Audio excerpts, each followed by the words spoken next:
Good afternoon and welcome again to the Temple Mercy Association's weekly worship service. We are an all-inclusive, black, conscious, righteous movement dedicated to the social, economic, and spiritual survival of black people in urban America. If you enjoy what you hear and see today, the TOMA Nation would like to extend our invitation for you to join us each and every Sunday here at the ABJ Community Development Center at 1818 East on 71st Street. Come and be fed by God's messengers of God. For more information, please call us at 773-846-3091. I am Brother Minister Yashua Hakeem Aten, your announcer for today.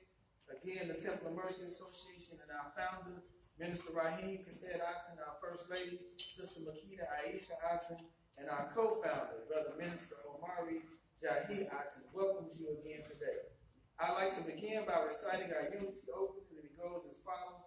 In the name of the everlasting Father, he that causes all that exists to exist, he that is self-existent, he who directs the sunships of millions and trillions of years, and he who's made time the seed of the universe. He's known among the ancient Kemites or the indigenous people of Africa as Amun-Ra and Aten. Among the Hebrews is Ansaf, Yahweh, and Elohim. Among the Christians is Lord, God, and Jehovah. And among the Muslim and the Islamic world is Allah, the one God. Among the Rastafarians is Jah, Rastafari. I bear witness that all of these names refer to the same one Almighty God, and it is to him whom I give reverence and to whom I submit. I boldly proclaim that we, the descendants of those black men and women who survived the transatlantic slave trade, are the 13th tribe, born in North America, and are of a Nubian Kemetic lineage. The blood of all the nations of the earth flow through our veins. I greet you in those ancient but holy words of peace. Hotep, Shalom, Assalamu Alaikum, Abaragani, Alafia, and Ashe. All the greetings and salutations of peace and prosperity that we happen to find black people in America involved in. And if you don't come from any of those persuasions and you from the south side of Chicago like I am, what's up, Joe? All right. Now I'll go into the Temple of Mercy Association's point of what we believe and know, which is the foundation of our organization. And before I do that, let me do the purpose. Our purpose in the Temple of Mercy Association is to bring about the growth of a righteous community in accordance with the laws of the Creator of the universe under the leadership and guidance of Brother Minister Raheem Kased Aten. Our mission is to enhance the economic development of our community by establishing businesses, real land, personal properties, thereby creating jobs and or entrepreneurship training programs that will reverse the concept of leaving the community to buying back the community. And our goal is simple, is to re-educate and retrain youth and young adults to develop positive moral values as an alternative to delinquent behaviors. Because you can't rebuild a community and not build the minds of the residents of the community to meet the responsibility of maintaining the community's image. And our motto is to let your light so shine before men that they may see your good works and glorify your Father which is in heaven. Matthew 5, verse 16. And now I'll read our 13 points of what we believe. Beginning in point number 1. Excuse our technical difficulties out there. Point number 1 is we believe and know that we are not to repeat the mistakes of the past prophets and messengers of the Almighty Creator. Point number 2 is that we believe and know that we can only establish an economic base through the application of the knowledge of self and the incorporation of the ideologies of the Honorable Marcus Garvey, the Honorable Elijah Muhammad, Mahatma Gandhi, and Ben Ami. Point number 3 is that we believe and know that Jesus of 2,000 years was and is a black man. Point number 4 is that we believe and know that the knowledge of the Creator goes beyond books written by the prophets and messengers of the Almighty Creator. Point number 5, we believe and know that it is impossible to tell the truth without exposing the wicked governments of America and the world. Point number 6 is that we believe and know that in order to coordinate unity, we must first recognize and accept the uniqueness of being able to worship our Creator, regardless of religious denomination, name, title, ritual, particular dress, or holy book, as long as it recognizes the Almighty Creator of the heavens and earth Point number 7, we believe and know that the United States government have a denial objective to exterminate dark-skinned people of color off the earth through the act of genocide. Point number 8, we believe and know that some of the most effective methods that are being used today are A, AIDS, B, birth control, C, alcohol and drug abuse, D, gang and domestic violence, E, systematic elimination of public school systems, trauma centers within, and public aid within the black communities of urban America. Point number 9, we believe and know that the last trick Satan is playing on us is the dividing of us by our religious differences, religious gangbanging. Point number 10 is that we believe and know that in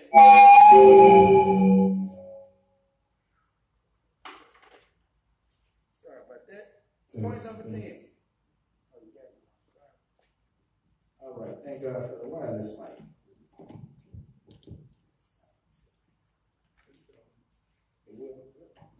All right, point number 10 is that we believe and know that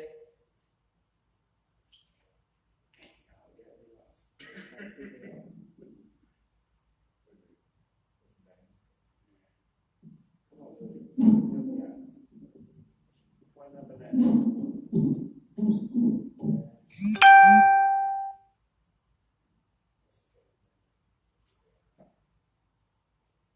What's after 8? Help me out, Willie. What's 10? I mean, no, I was thinking in my head. I know 11. I want 10. I said that.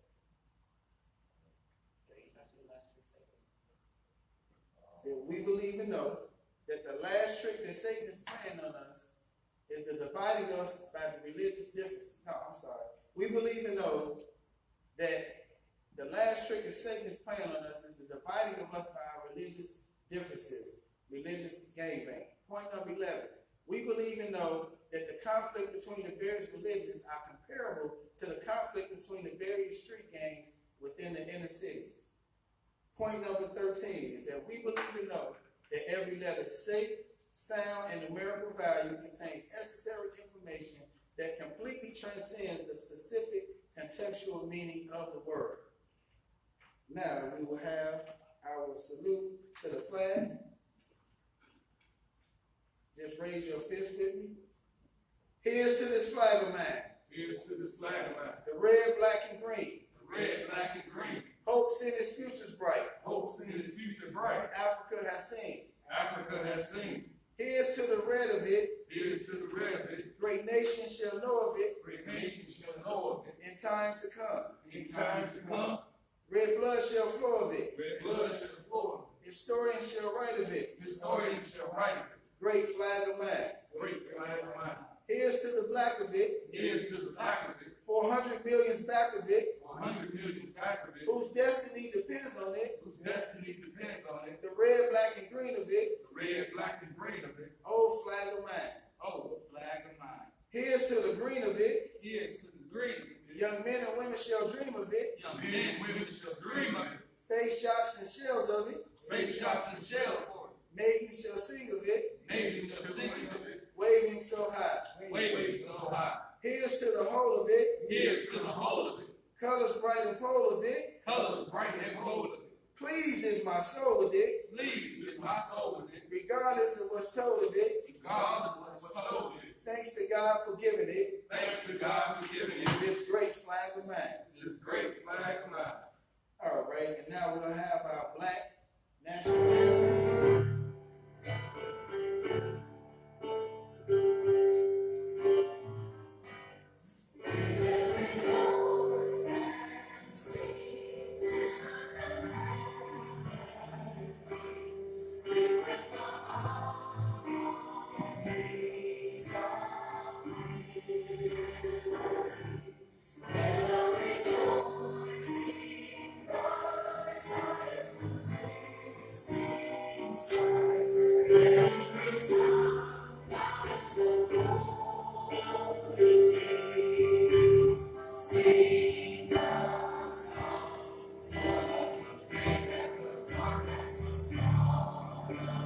See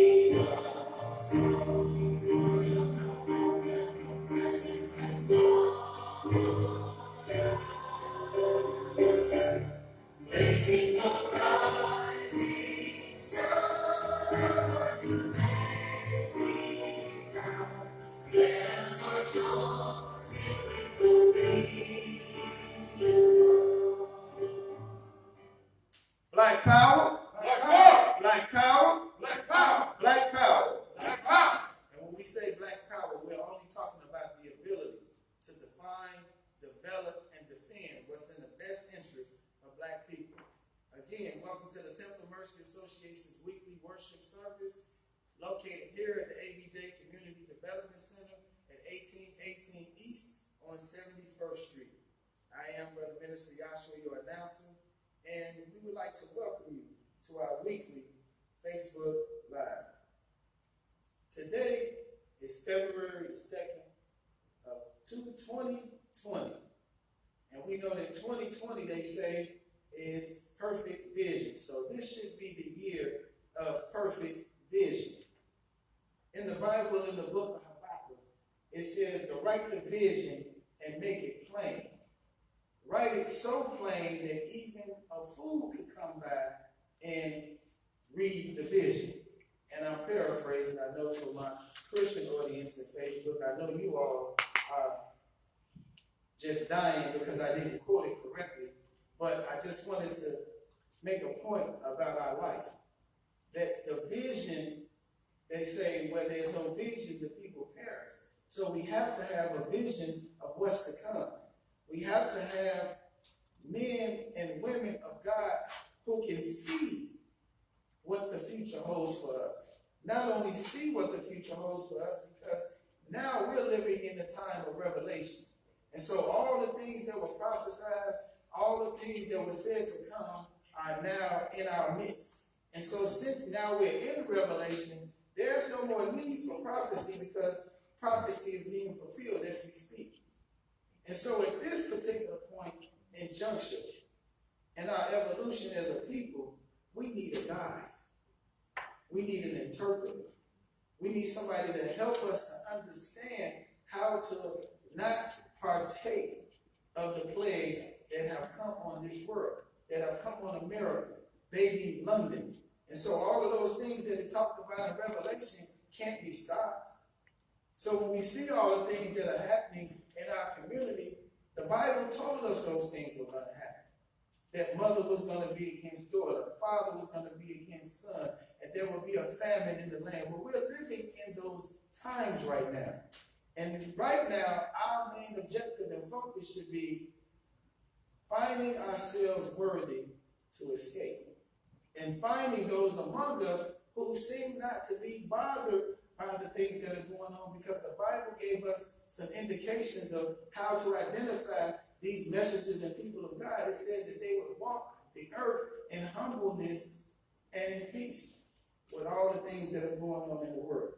So this being February, we know this is what the Caucasians granted his slaves as what they call Negro History Month, which evolved into Black History Month, which is a shame that we should have to celebrate something called Black History Month when black people created everything. I'll say that again. Black people created everything. And black people were the blueprint for God's creation. The woman has a direct correlation to the earth. That's why she's called Mother Earth, because she gives birth to things, because she's the nurturer of things. And if you get on mother's nerves, she'll take care of you. She'll defend herself. She'll create things that will move you out of the way so that she can survive and protect who? Her children. Well, who are God's children? Who are God's chosen children? I know there's a group running around trying to claim our identity and claim a relationship to our Father, but I think somewhere in the Bible it says that you are of your father, the devil, who was a liar and a murderer from the beginning. So how do you know God's children? Are they out creating wars? Are they out putting out coronaviruses and doing things to us, and then all of a sudden the Lysol bottle says that it kills the coronavirus? Well, didn't they say that was a new disease? How did they get on the bottle so fast? They knew about it. So did they create this so that Lysol sales can go up? Just things to make you go, I'm not your speaker for the day. I'm just here to announce and bring to the podium a man who is after God's own heart. A man who I had the privilege of coming to know some almost 26 years ago as a young man coming up in the community, wanting to do something about the killing and the violence and things that was going on. And this man was able to help me understand our significance as Black people on the earth, our significance and contributions to civilization. Because all that I thought we were at the time, this was in the 90s, was niggas with attitude, boys in the hood, menace to society, and all of these other negative things. I had no idea about the greatness of Black people. And so he was able to share that with me, which gave me some, what I call self-esteem. And then it turned into something called race-esteem. And then it turned into something called Godfidence. It went past confidence to Godfidence because I knew who I was and I know whose I belonged to. And so I knew that I belonged to a lineage of royalty. So I was able to wrap my mind around those things, and I was able to act in accordance with that because people that come from royalty act a certain way. So it helped me to clean up my life. It helped me to become a better man, and that's what we're going to talk about today is our contributions to civilization, because Black people created everything. So please, help me welcome to the podium our founder, our leader, our teacher, our guide, Brother Minister Raheem Kassed Aten, founder of the Temple of Mercy Association.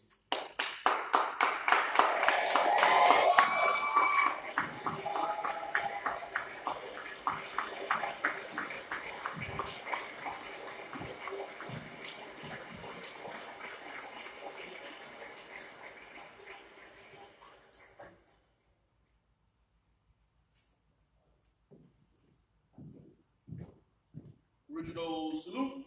Black power! Original salute. Black power! Original salute. Black power!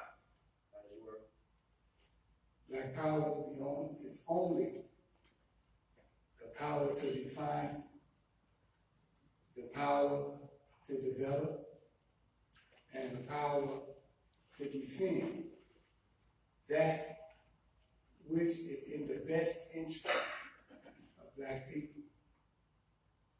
In the name of the everlasting Father, he that causes all that exists to exist, he that is self-existent, he who directs the sunships of millions and trillions of years, he who made time, the seed of the universe, is known among ancient Kemites and Egyptians as Amun-Ra and Aten, among the Hebrews as Ansar, Yahweh, Elohim, among the Christians as Lord, God, and Jehovah, among the Muslims as Allah, the one God, among the Rastafarians as Jah, Rastafari, among the Yoruba tribe as Olodumare and Obatala, many other Orisha gods. But I bear witness that all of those names refer to the same one, Almighty God. And it is to him whom I give reverence and to whom I submit. I boldly proclaim that we, and I'm speaking about those children of those Black men and women who survived the transatlantic slave trade, we are that lost 13 tribe, born here in North America, and that we are the Nubian Kemetic lineage. Yes, we are those descendants of that group that was a part of the transatlantic slave trade. And we also bear witness that and boldly proclaim that the blood of all the nations of the world flow through our veins. Well, I am Brother Minister Raheem Kassed Aten, you heard earlier, that I'm the one that the Creator gave the vision to back in 1990 to start this movement. that I was born with that vision, but it just came to fruition in 1990. I ran from it for years, but can't run, you can't hide when the Creator bring you into the world to deliver a word, a weighty word. You either do it or the Creator himself will take you out. Many are called, but just a few are chosen. And so we have to understand that. Welcome, welcome, Facebook world, to this lecture. Welcome to this moment in time. We're broadcasting live from ABJ, Community Center, 1818 East on 71st Street. Come on down. This particular broadcast is from 12:30 to 1:30, but we'll be here to 4. So come on down. You get a chance to really be a part of what it is that you're going to hear. You heard earlier that this is the first or the second day of what we call Black History Month. It was set up by Carter G. Woodson, and it was known at that time as Negro History Week, and later to be expanded to Black History Month. But I want you to know that the atmosphere of recognizing Black achievement usually seems to enter into our realm around January, not February, when we speak of Dr. Martin Luther King and all that he went through. But not only was Dr. Martin Luther King prevalent around that time, we have to remember Dr. Khalid Muhammad. These are warriors that God brought among us to wake us up and to let our oppressor know that we're not asleep. And Dr. Martin Luther King, he evolved while he was on his ministry, on his mission. He was evolving then. And when he came to that conclusion, that time when he was speaking to Harry Belafonte, and he said, I believe that I might be integrating Black people into a burning house. He's talking about America. And now today, projecting forward, if you look at America, on each end, flooding on one end and fire on the other end, two major elements, fire and water. And if you believe in prophecy, we know of the story of Noah. And then we remember that after the flood, that a rainbow appeared. I don't know if it looked like the rainbow that you all are beginning to see a lot now, but it was a rainbow that appeared. And that rainbow was not only a promise, but it was a sign. What was the promise? The promise was that it won't be water that the world would be destroyed by, but it would be fire. There's a song where they say, it won't be water, but fire next time. Well, if that sign was a promise that it won't be water, and now it shows up all throughout social media, on people's clothing, a certain group decided to make it their flag. Yeah, the promise. But don't you know you were ushering in the fire? by so doing. And so now we're at the brink of the fall of America. A lot of people don't understand what I'm saying. But what I'm trying to tell you is this, that the fall of the Ottoman Empire, the fall of the Persians, the fall of the Roman Empire, the fall of every empire recorded, if you will study,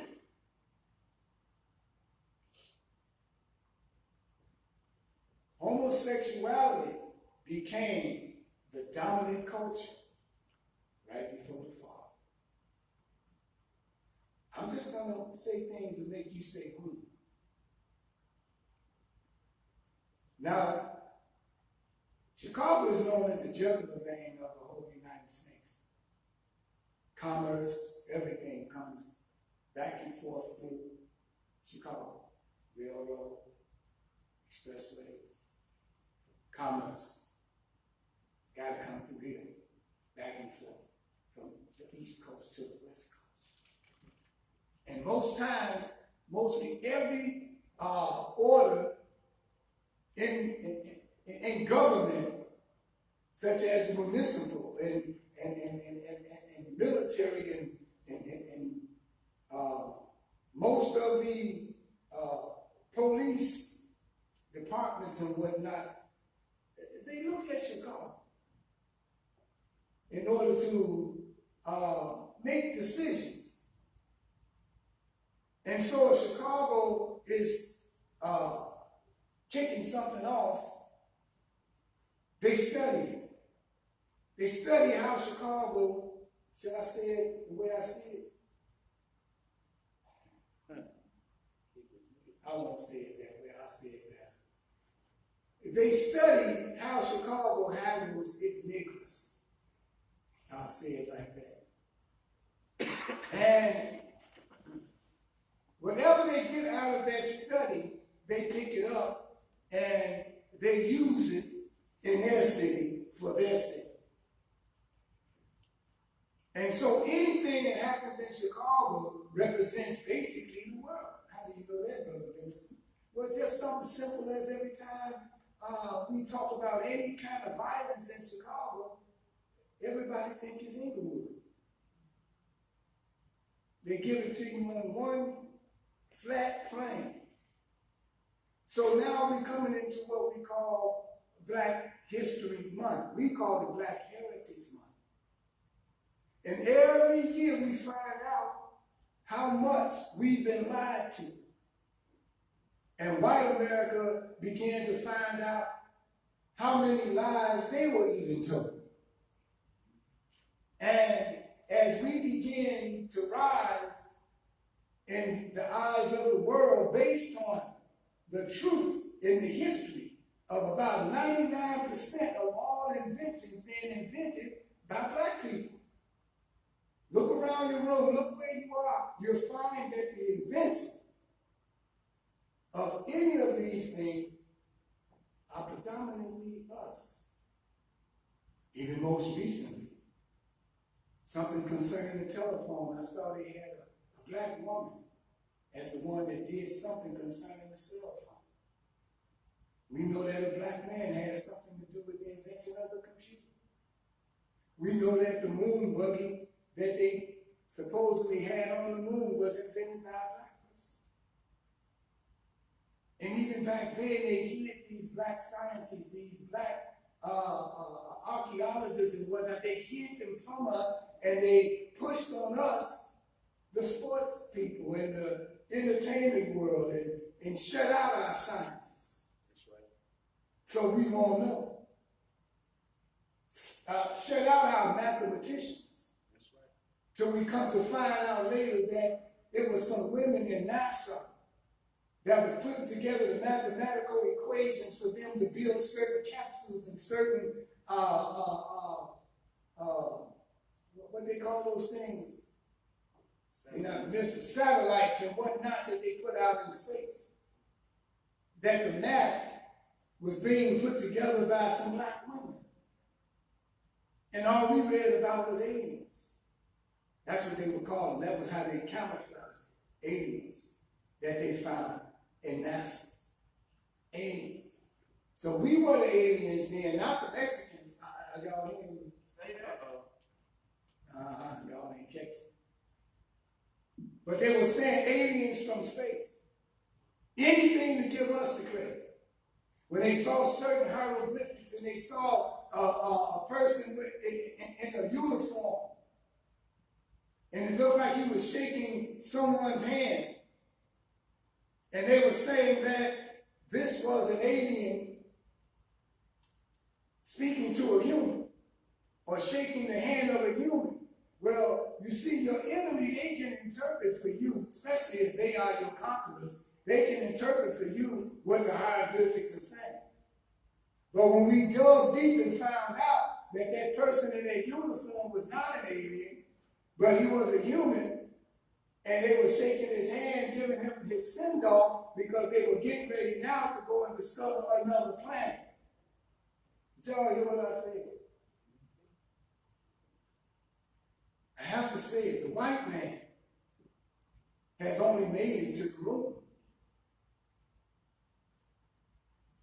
But they send their machines and their vehicles out to go to Mars, to go to Saturn and all these other places, and then they come to find out that it's already somebody there.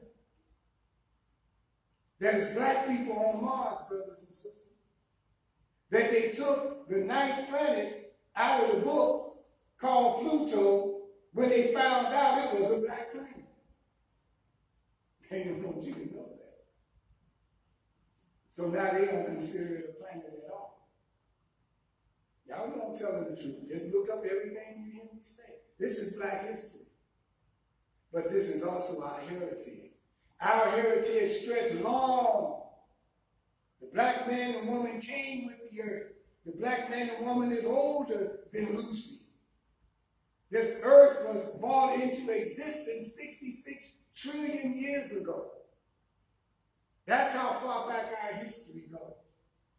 And then if you go to other planets and find out we have inhabited those planets hundreds and thousands of years ago.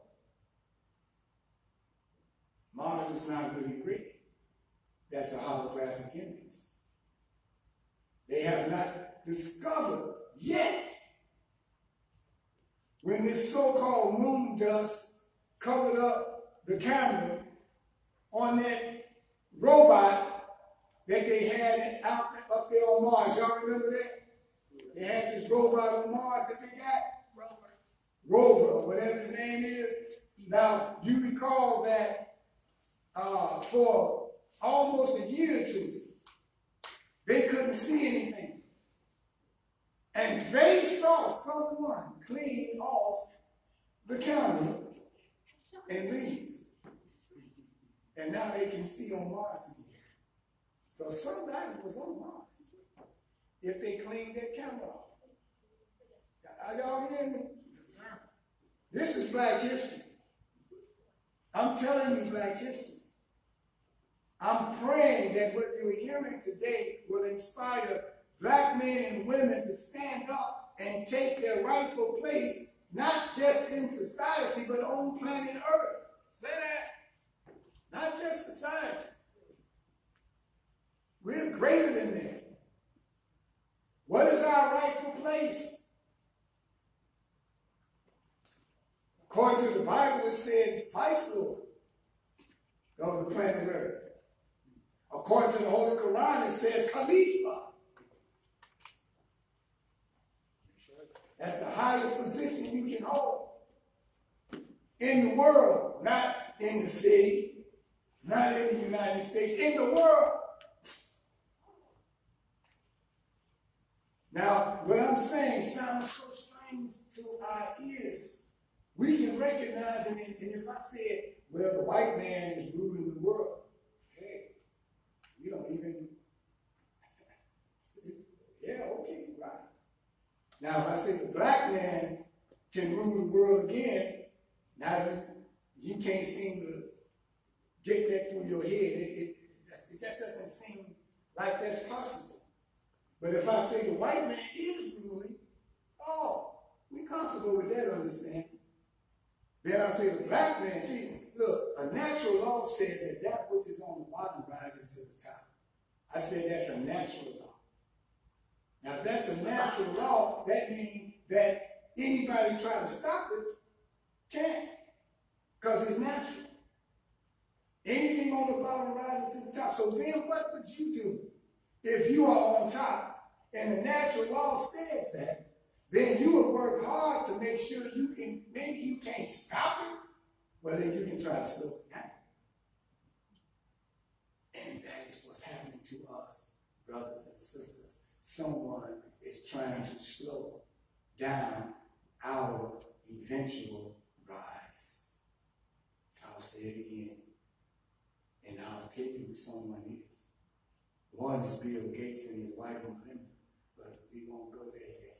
Speak on. But I thought I'd say that so you can know some of your billionaires and what they are doing to slow down our rise.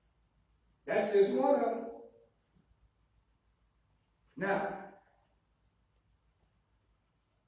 the Temple of Mercy Association, aka TOMA Nation, you already know that we have what we call our prescribed readings. And every month we have certain readings and certain literature that we study so that we can be up on what's going on around us and what's going on in the world. If you look at our past videos, you will see that each month we recognize someone or something that deals with black people in our situation or our condition. And most of them are solution-oriented. Because we don't want to always talk about the problem, but what about the solution?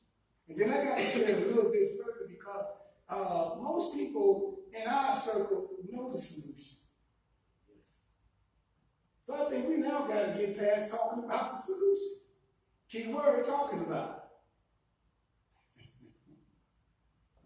I hope y'all catch it.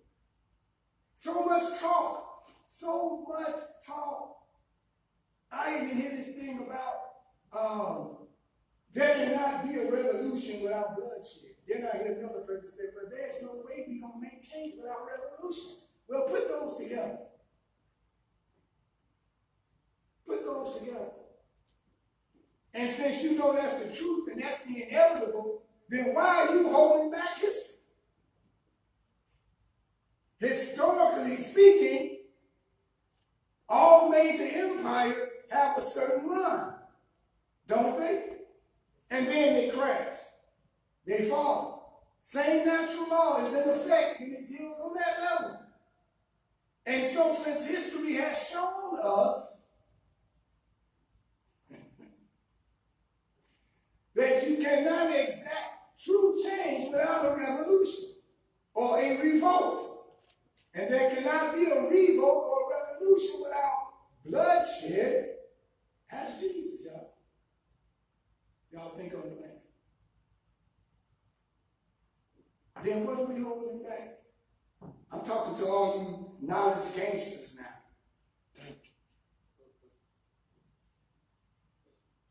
So what are we holding back from? Knowledge gangsters.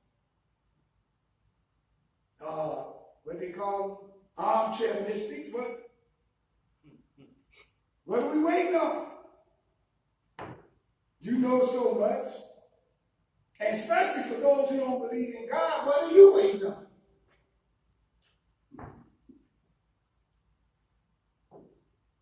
Talk. What are you trying to do? Brother, there's a spark of revolution. If I'm that spark, revolt. If I'm not, keep doing what you're doing. See, a wise man told me this. His name is Dr. Webb Ellis. He said, we can't just continue to celebrate Black history. He said we must constantly stay in the mindset of making Black history. And if we are going to continue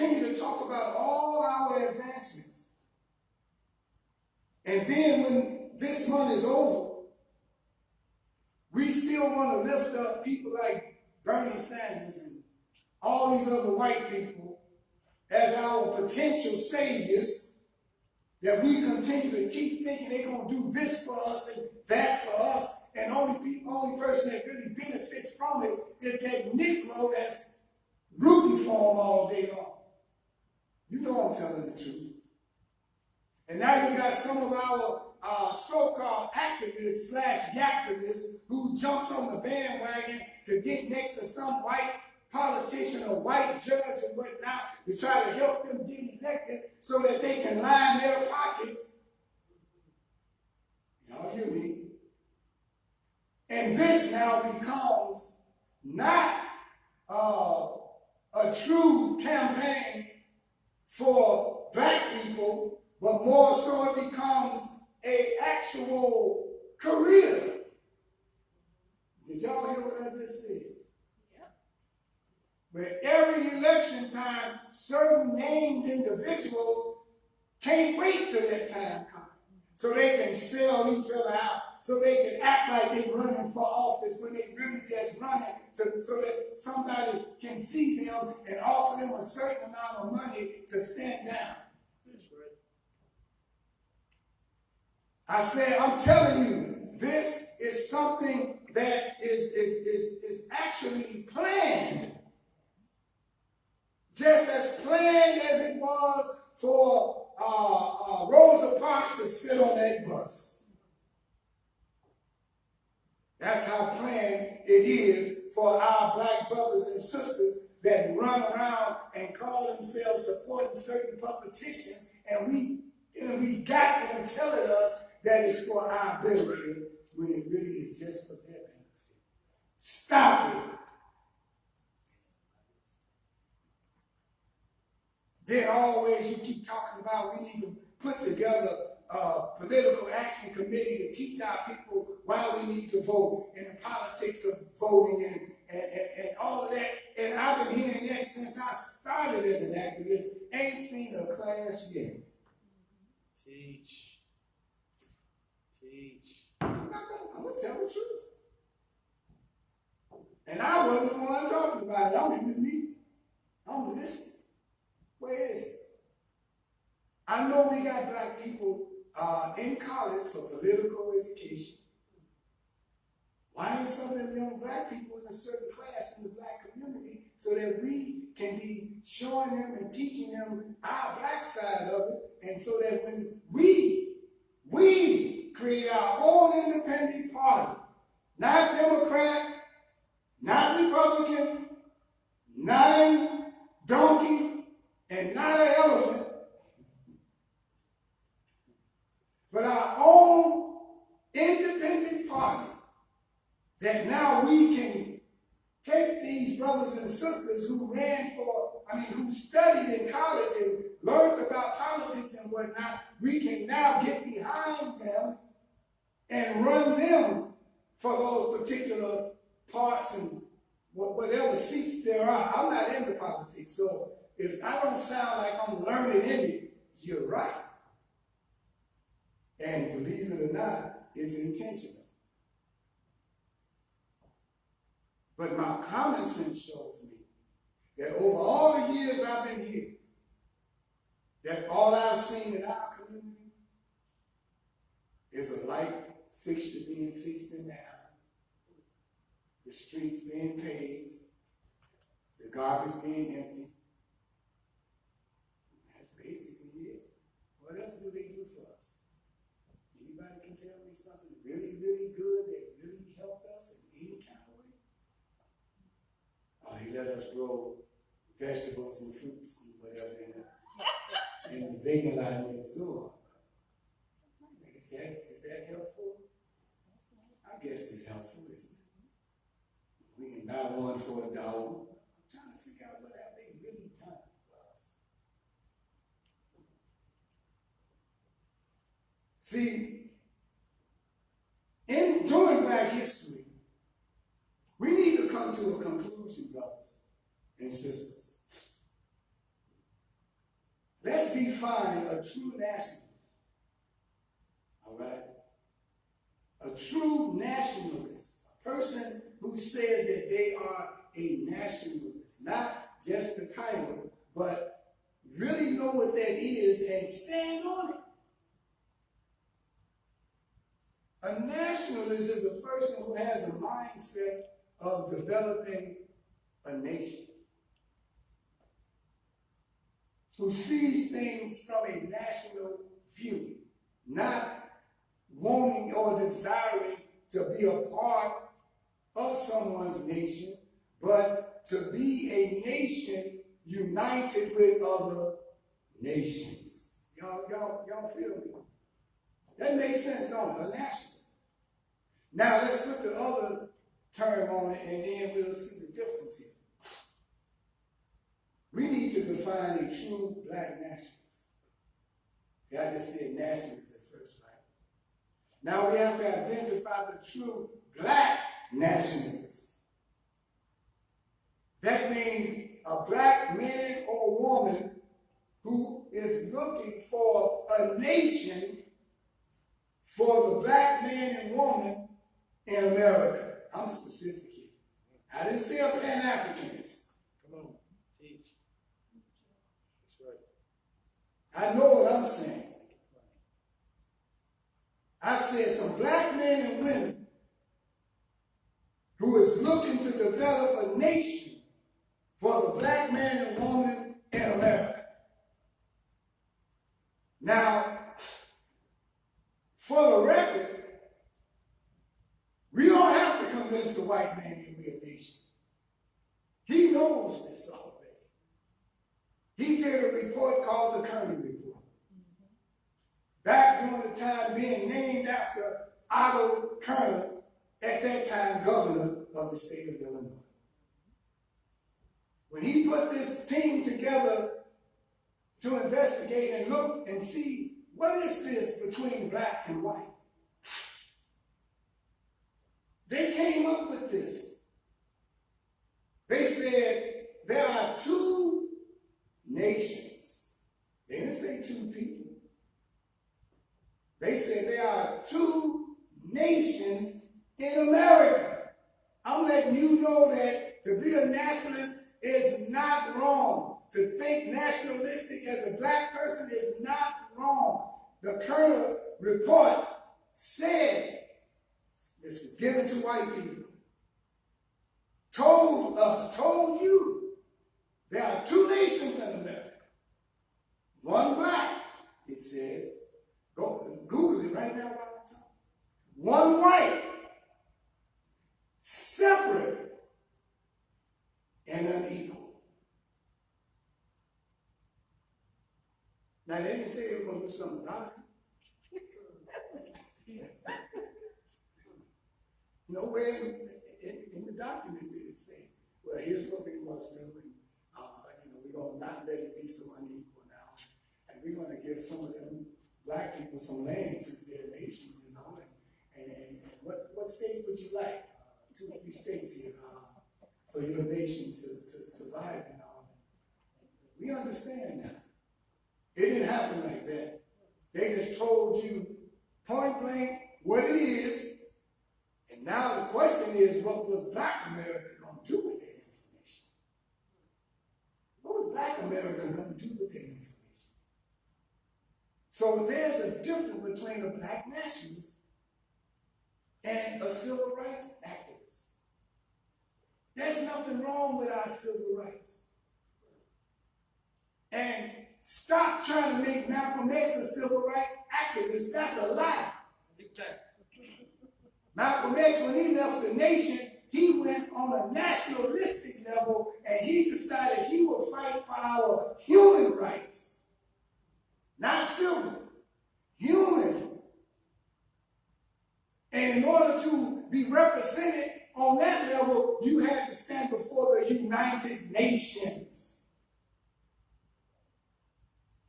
So he had taken it to a different level, another level. Stop giving him that petty title, trying to make us think in the future that Malcolm X turned from being a nationalist to a civil rights activist. Use a lie. And the truth ain't it.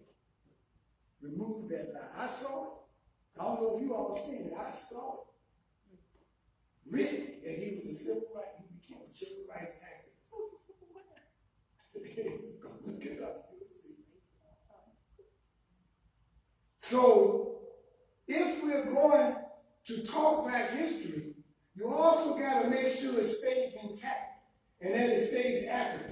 If you look at Martin Luther King in the picture that you keep seeing, the painted pictures of him, his lips are getting thinner and thinner, and his nose is getting more keen.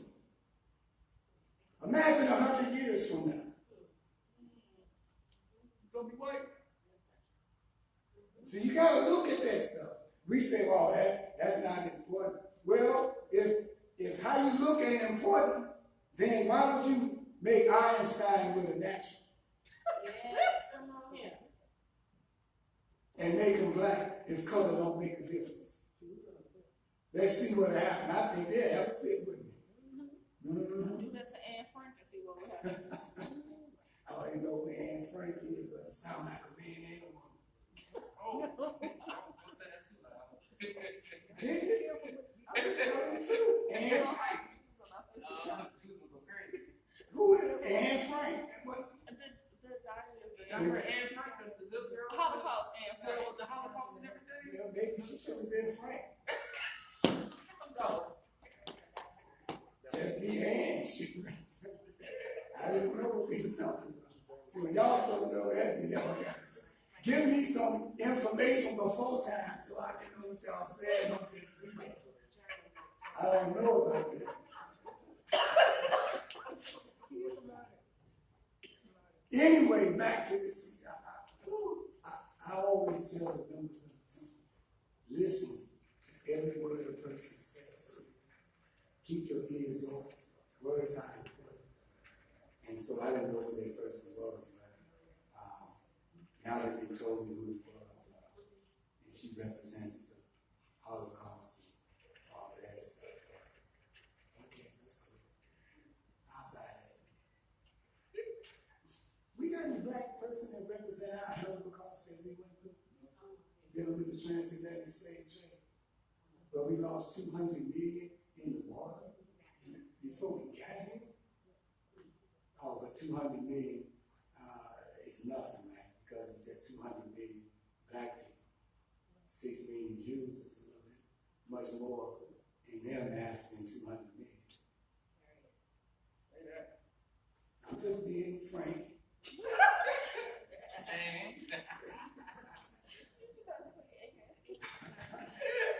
That's all. So anyway, I'm teaching us our heritage. And I want you to understand that our heritage, the lineage of our heritage stretches beyond the planet. That's what I wanted to say. It's universal, really. You know, we can't just limit it no more to the transatlantic slave trade. We can't. I mean, that was a major part of it, and God created a new race of people over here during that process, a new race of blacks, who still can't find out who they actually really are. That's why you hear us say they lost 13 tribes, born here in North America. And then you hear me say that the blood of all the nations of the world flow through our veins because of that mixture. And I know that I don't care whose culture, whether it's Chinese culture, Korean, or whatever culture out there, when we put on their garments, we look better in them than they do. You know I'm telling the truth. I'm only making sure I let you know why I say that all the blood of the nations of the world flow through our veins. We have lost 13 tribes. And so what we do in the temple, we study from this book called Nile Valley Contributions to Civilization. And it's by a man named Anthony Browder. And he has one particular chapter in here that talks about the rape of Egypt. And you should read that chapter because it lets you know that Egypt, or Kemet, which is the real name of it, has been plundered and pillaged and raped more than any other place on the face of this earth. And that those who you see camouflaging as the true Egyptians is the fake. They are not the real group. Even the Bible gives you a hint that even back then they were being overthrown. When it says that, and this is in Exodus, during the time of Moses and Joseph. It said, and a new king came in who knew not Joseph. Now, a person might want to question me on that, but I understand certain things about lineage.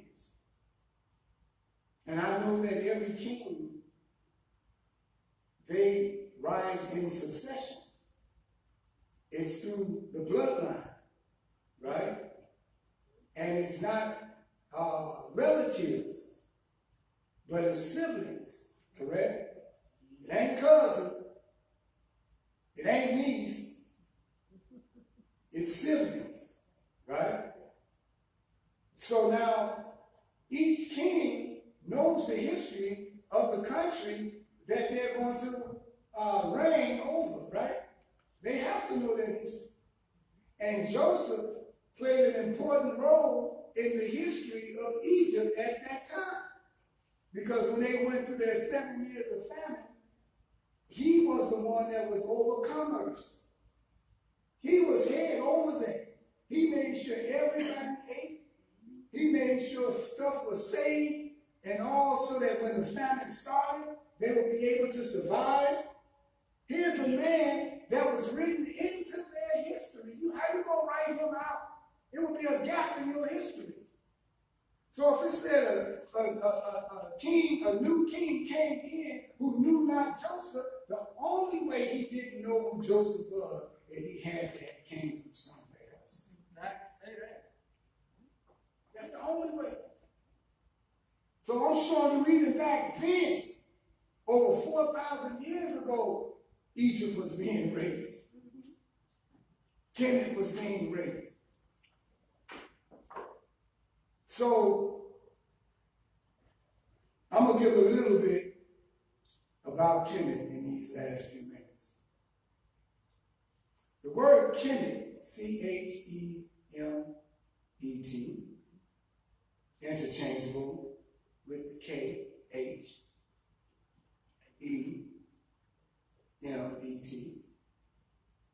or K-E-M-E-T, cup, means coal black. C-O-A-L, black. A lot of times in the hieroglyphics you would see one of the people of Kemet standing with a piece of charred wood in his hand. This charred wood represented not only the land, but the people. This piece of charred wood was carbon. Everything that burns up turns back to carbon.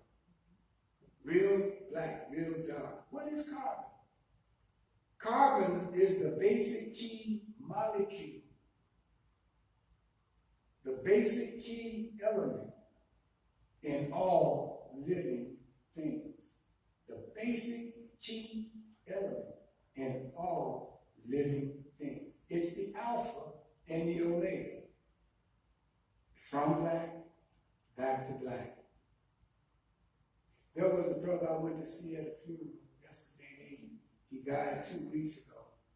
He was a really light-skinned brother. Really light.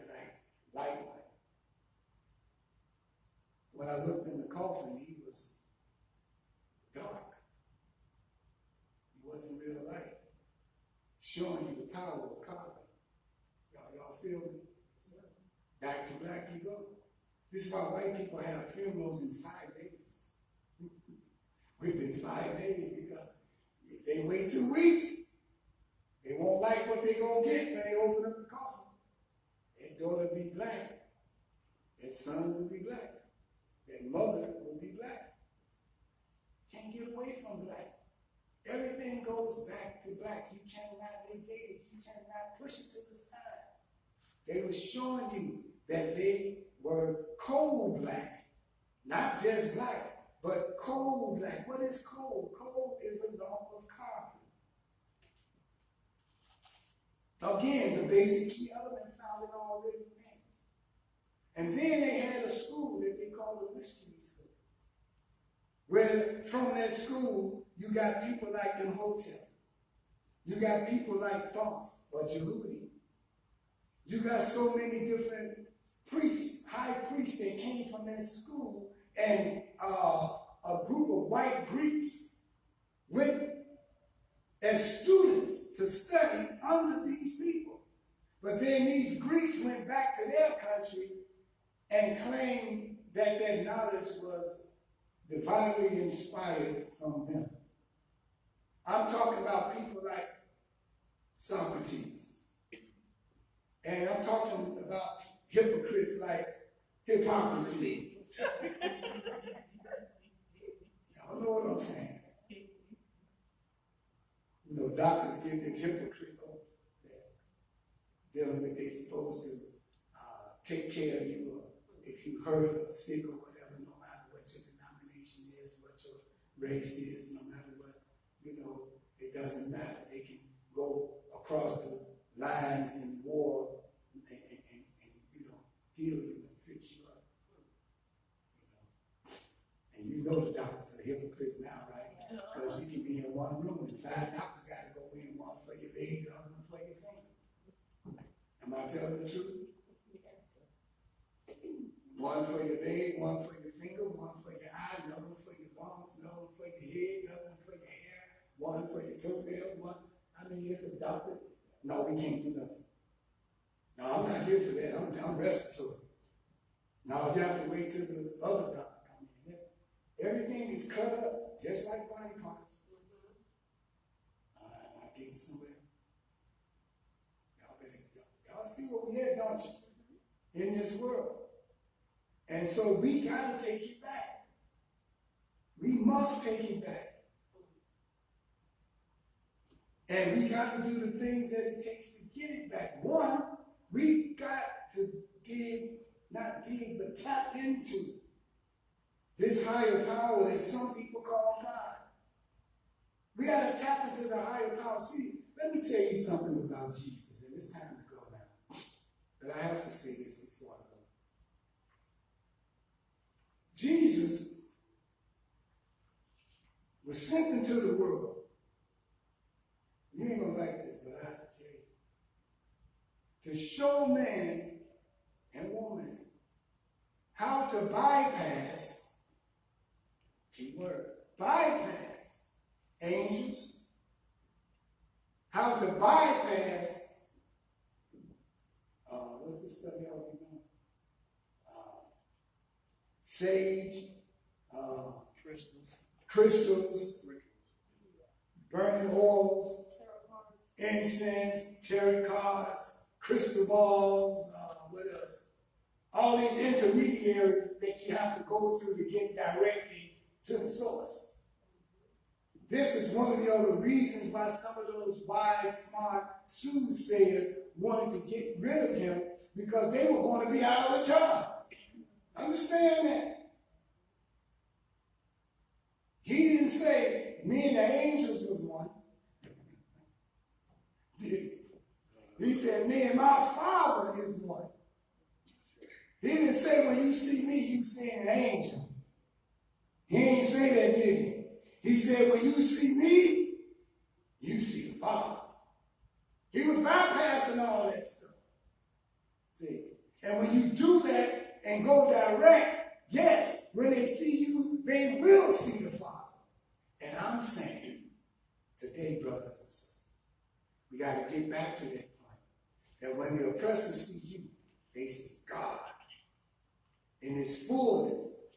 They see God in you. I'm telling you this. And not the only way,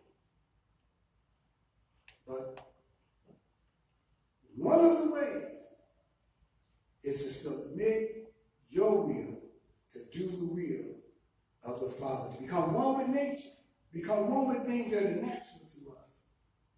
All that unnatural food and all that other unnatural stuff, that's for a future generation of test tube babies and clones. They can eat that stuff, and they won't die. They need that stuff. They can't eat real food. I know y'all gonna say he said this 10 years from now. So we gotta get back to God. We gotta get back to real food, to natural food. We gotta come back to understanding that certain things that we run from are our gifts. When we have out-of-body experiences, when we think of somebody in the phone rings, all of that is our gifts that's been lying dormant, and they're lying dormant and kept in that stasis by the food that we eat. Did you hear me? Release that power, come out of her diet. Not to shut up. I never got to my paper. I just had to say how I felt today. But I know we can do it. And it's in us. It was in us from birth. It's in our DNA to be righteous. But we were raised in this world, and it's even worse now because of social media that is shaping us, is forming us, is directing us, is guiding us. You got to put on the whole armor of God before you go into that world wide web, that spider's web. You got to be careful not to get caught up in the net, the internet. Oh, I better say it like it is. Your phone is not a phone anymore. It's a computer. Tell the truth. I know you don't want to hear that. That's the World Wide Web when you're on. When you're playing all them games, that's exactly what they are. Aren't you tired? Y'all will catch that later. I'll just say it for you. Aren't you tired of playing games? Now they got, on the weekend, Gospel Super Bowl.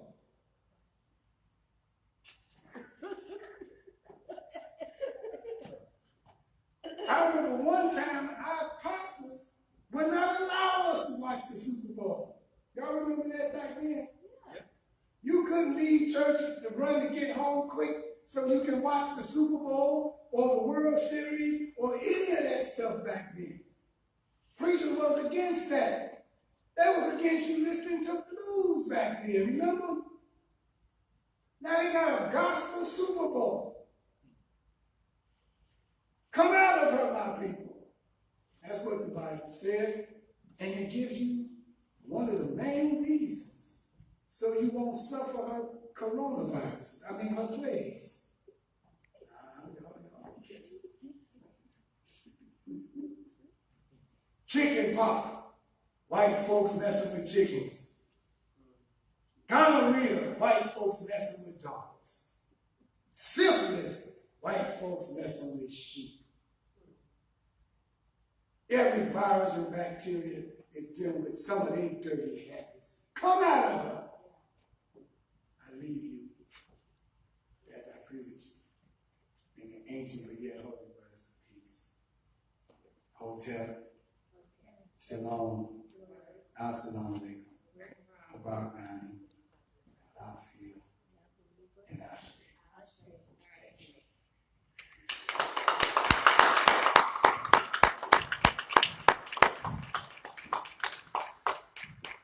All right, another powerful lecture by Minister Raheem said, Aten, please subscribe to the TOMA Nation page on Facebook. If you like what you see and heard today, you would like to give your offering and donation, you can go to Cash App, $TOMA Nation 1. You can go to Givelify on there, and you can also donate there. We'll put something in the comment section where you'll be able to do that. Again, you're welcome to join us. This is a Facebook Live, but we have a live audience here at 1818 East on 71st at the ABJ Community Development Center.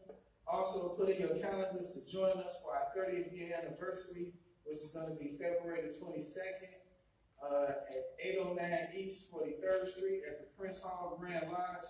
We're celebrating 30 years of being in the community and on the battlefield, fighting for God's people. For more information, for tickets, please contact us at